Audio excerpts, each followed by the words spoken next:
there, the Sleep Nanny here, and I just wanted to come on here live and talk a little bit this morning about sleep training naysayers.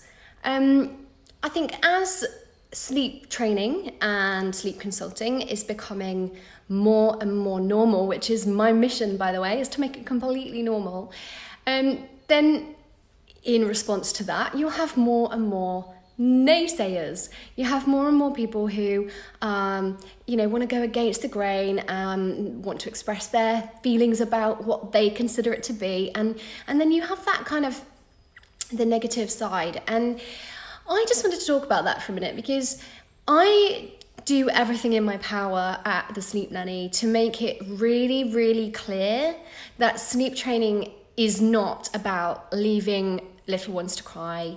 It's not about anything even remotely close to the concept of cry it out, which is a really old-fashioned concept. There's the term controlled crying, which has lots of negative connotations, understandably so because of the name.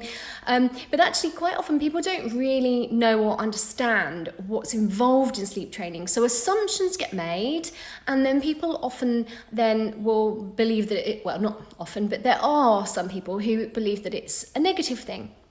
And I wanted to talk about this because I think it's really important we address this head on and we just get really clear and open about this. So let me put this to you. First of all, forget any preconception of what sleep training means. And let's go with the facts.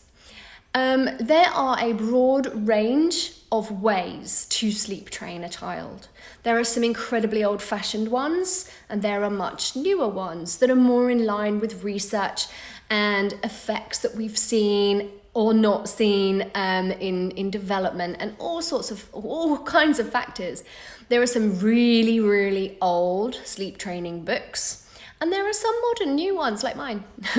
So let's just first of all get clear on the fact that it is a broad topic and not make sweeping judgments or statements that it's all the same, because it really, really isn't. And then the other thing that I think is really, really important to know is that, and some people don't know this, the actual ability and skill to put one's self to sleep, which I'd like to think we can all do as adults, but the ability, that skill to be able to do that is a learned skill. In other words, we don't just come out doing it like we do breathing. No one has to teach us to breathe, we just do it. People think sleeping's the same as breathing. It isn't. It's a learned skill. It's something we need to be taught. And historically, we have learnt this, or we have been taught this, almost by accident. So you'll see parents who claim they've never sleep trained their child, and actually they probably have, they just haven't even known they've done it. Okay, if your child can walk, you've taught your child to walk. If your child can eat food, you've taught your child to eat food. If your child can sleep and put themselves to sleep, you've taught them how to do it, even if you don't know you did it. But you taught them how to do it. And lots of people don't realise that. And I believe, and if you know me at all, you know that I am more than willing to just go out there and tell it like I see it. Because I'm not here to just sugarcoat things and make it all perfect for everybody. I will tell you exactly what I see and what I believe, and I will stand true to that. And I believe that we've gone a little bit baby-led mad. I think many mums have difficulty with breastfeeding. Okay, many babies have difficulty breastfeeding. We have lactation consultants to support that.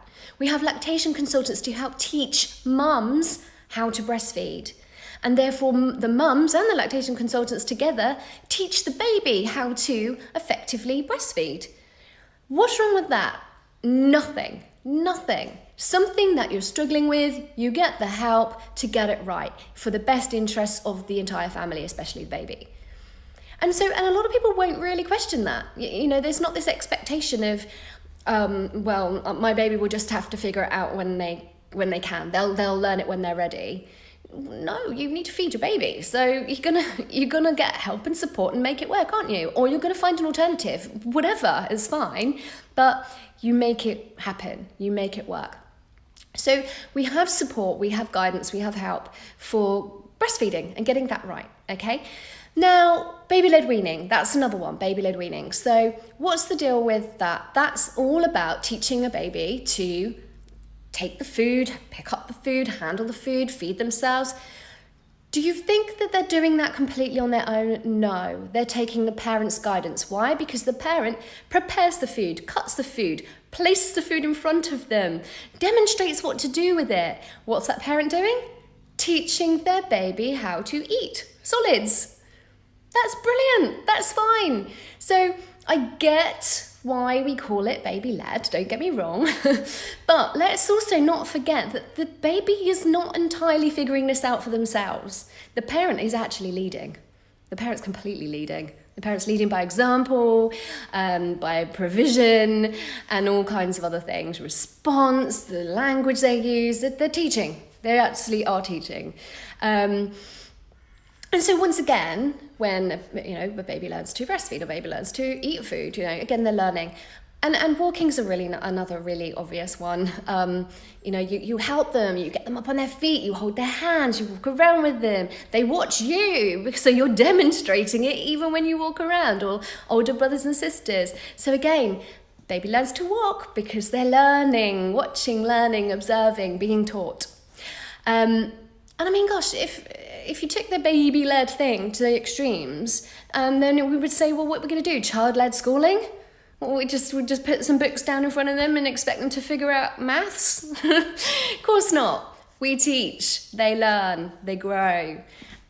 There's nothing, I don't get why sleep is any different, I don't get for 1 second why there's a wave of certain, I don't want to say certain people, but it's just certain personality types that think that, oh no, my baby will learn to sleep when they're ready. They won't. I'm telling you now, they won't. That's not true. That's an excuse or a myth or a delusion that you have in your head. They'll do it when they're ready. No, they won't. They'll do it when you've taught them. And then that's a fact. That's not a theory, that's a fact. So if you think, are you saying, oh, my baby they'll just figure out how to sleep when they're ready? That's either a cop-out because you're finding it really hard and you just want to go, yeah, it's not on me to do this, so I'll just sit back and, some people will take that stance out of that. It's an excuse mentality. Others just confused, and I feel so sorry for these parents that are confused.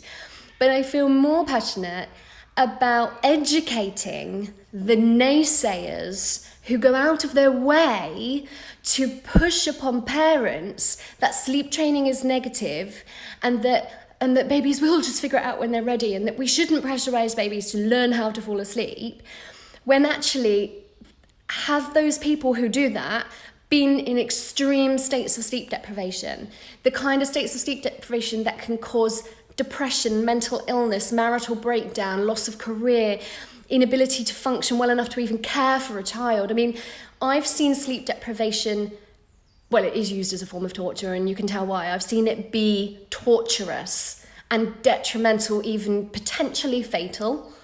And so why push upon, why be a sleep training naysayer and push that upon other parents when actually it could be life-saving to that family? I know many families that would consider it to some degree life-saving, that they learn how to teach their child how to sleep to the best of that child's ability.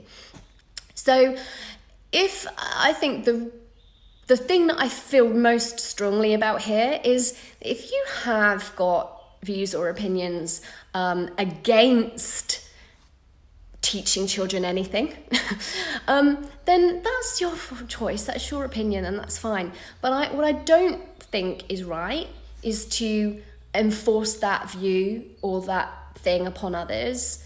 You might say, well, you're doing the opposite because you're sort of pushing it upon parents that it's okay. And do you know what? Yeah, it is okay. It doesn't mean it's essential. I'm not saying you must do it or you should do it. But what I want to do is make it clear to people that it's okay. It's okay to get help. It's okay. You know, what we do at a sleep nanny is we help parents so the parent can help their child.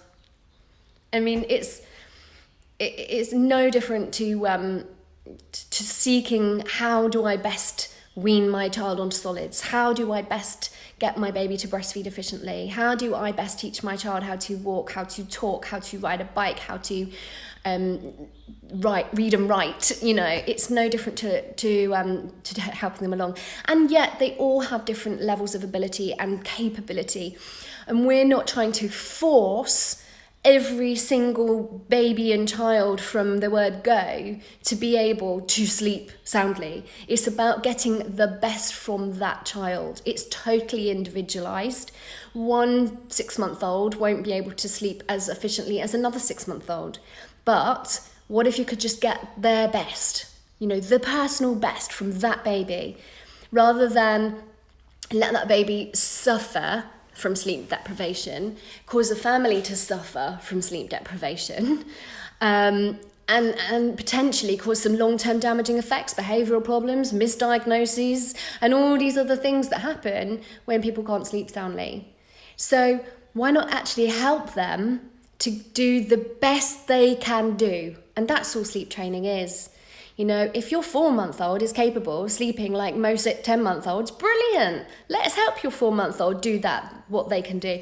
It's like school. Oh my gosh, I'm sorry, I'm on a rant here, but it's because I feel so passionately about this. But it's like schooling, okay? If my child is sitting in a classroom and, I don't know, let's say my child is sitting in year 3, because I have a child in year 3, and his maths capability is at that of a year 5, right? Should my child be just kept down to the year 3 level, or should my child be given year 5 maths to do because he's capable of it? Absolutely he should. And I'm telling you, at his school, that is exactly what happens. Because it's getting the best from that child. If my child was sitting in year 3, but he could only manage year 1 maths, then I would expect the school to help him to do the best that he can do to get his maths to the best of his capability. And that is exactly what they do at his school.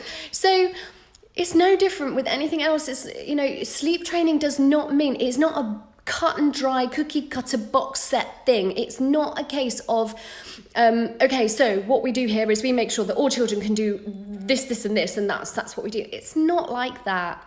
It's about taking that individual child and helping them to sleep as efficiently as that child can for their health, well-being, development, and their family's health, well-being, and everything else as well. It's getting the best from them. I could talk about this all day. I'm going to wrap it up, but I really needed to come out here and say this because please don't be fooled. Lots of sleep training organizations are out there using the concept of sleep training being bad, the concept of sleep training being negative. They are preying on this whole, oh yeah, sleep training, it's forceful or it's leaving them to cry or whatever, which is not. And they are twisting that for marketing purposes to entice people to their sleep training. And it's all still sleep training. In fact, it's probably exactly what we do at the Sleep Nanny. It's, you know, it's kind, gentle, responsive, helping, educating and learning to sleep as best as we all can. So do be warned and do be careful that sometimes you'll see people out there go, oh, sleep training's bad. And what they do is sleep training. That's what they deliver. That's their service. So don't be fooled. Please don't be fooled. Sending loads of love from the Sleep Nanny to all of the parents out there just doing the very best they can. That's what we're all about. We're here to support you with that in any way that we can. And I just want to wish you all an amazing week. Take care.